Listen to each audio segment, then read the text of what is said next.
Ladies and gentlemen, before we go to our top focus, let's very quickly start with this very important news that my colleague Shreyasi is breaking here on the network. She has accessed the High Court panel report on the Murshidabad violence. This is the report which has been submitted in front of the Calcutta High Court Division bench. And this is very important report because, this report was submitted before the Calcutta High Court Division bench by the panel of NHRC, the West Bengal Legal Services Authority and West Bengal Judicial Services.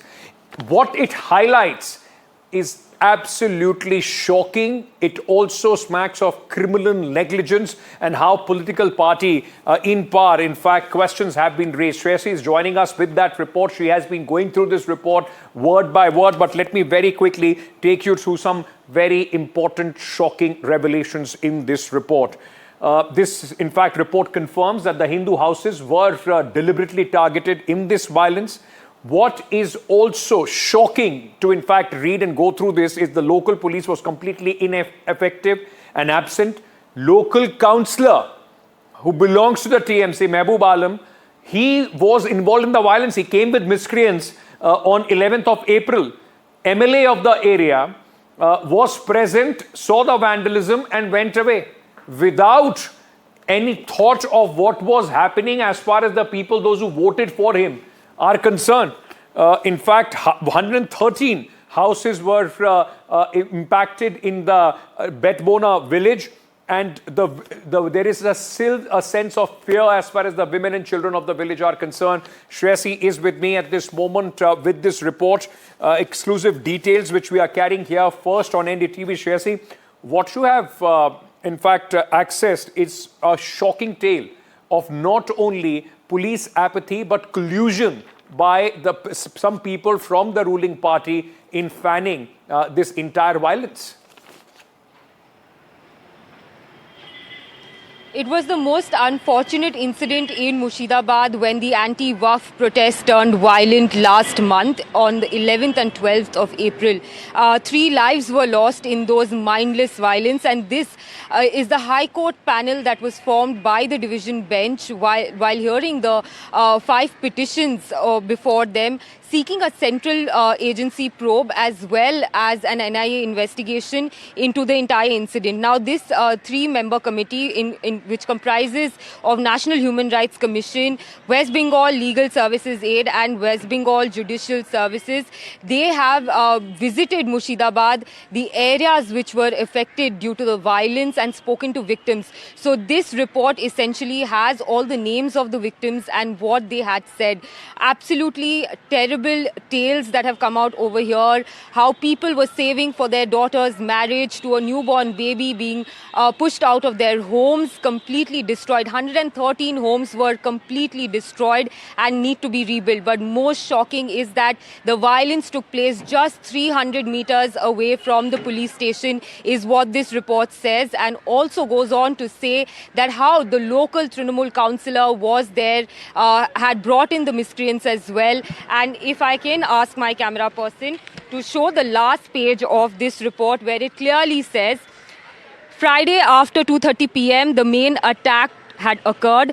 Attacks were directed by the local councillor Mehboob Alam.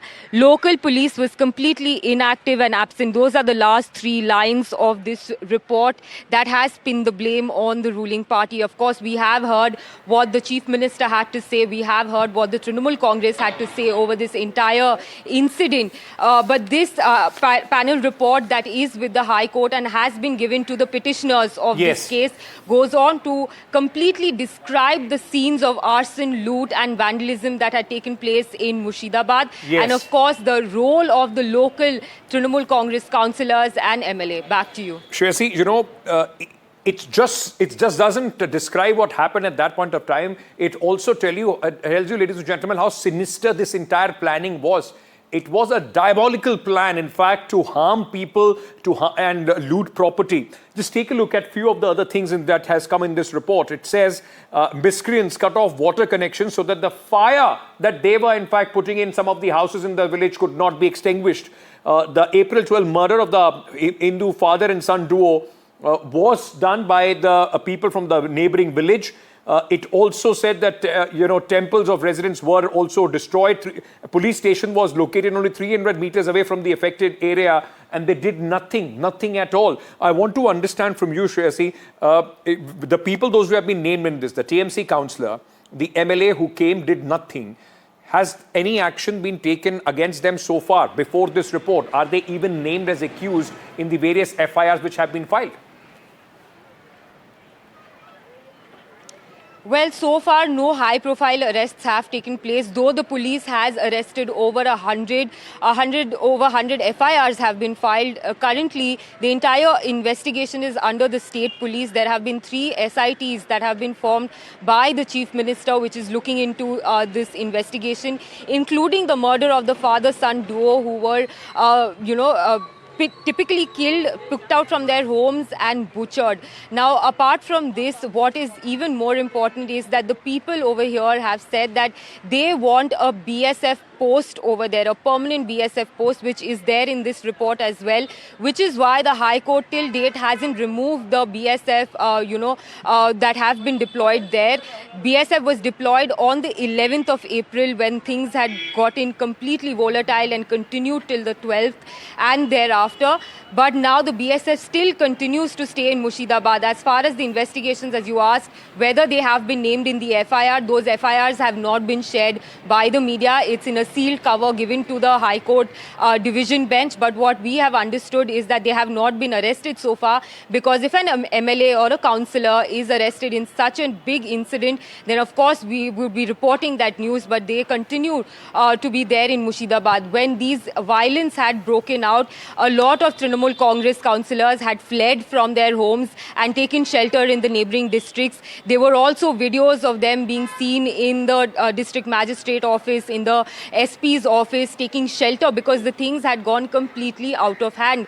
But what we have picked up from this High Court panel report, that the miscreants were from the neighbouring village in Jangipur district. Chief Minister Mamata Banerjee earlier this month visited Murshidabad, met the victims, but the Calcutta High Court still continues to hear this case, and we will be tracking all the details very closely. But this report for now has a big worry for the Trinamool Congress. Of course, I mean, this is a big worry, and we are hoping that at least after this report comes to fore, not only the court takes action, but the party should also take action against those people, those who not only, according to this report, actively participated in the loot and the arson, but also, in fact, turned a blind eye to what was happening in their area. Shreyasi, has there been any reaction from the ruling party as far as this report is concerned, or at least the role of the people from the party, those who are involved, as per this report? Well, I have shared the details with the Trinamool Congress media cell. We are waiting for someone to respond to the questions that have been asked. But of course, we will have to wait and see how the Trinamool Congress responds to it. We have seen the Chief Minister earlier say that the entire attack was pre-planned, pinning the blame on outsiders, even the BJP, saying that people were provoked, the locals were provoked over there. The entire case is still under investigation. The High Court has still pinned their hope on the West Bengal police. So far, a central agency probe has not been ordered by the Calcutta High Court. It is still under the West Bengal police, and we are hoping that those behind these, attacks and the kind of murder and arson that took place are brought to book, and of course justice is delivered to the victims who still continue to live under fearful circumstances. Shreyasi, thank you for accessing this report for NDTV.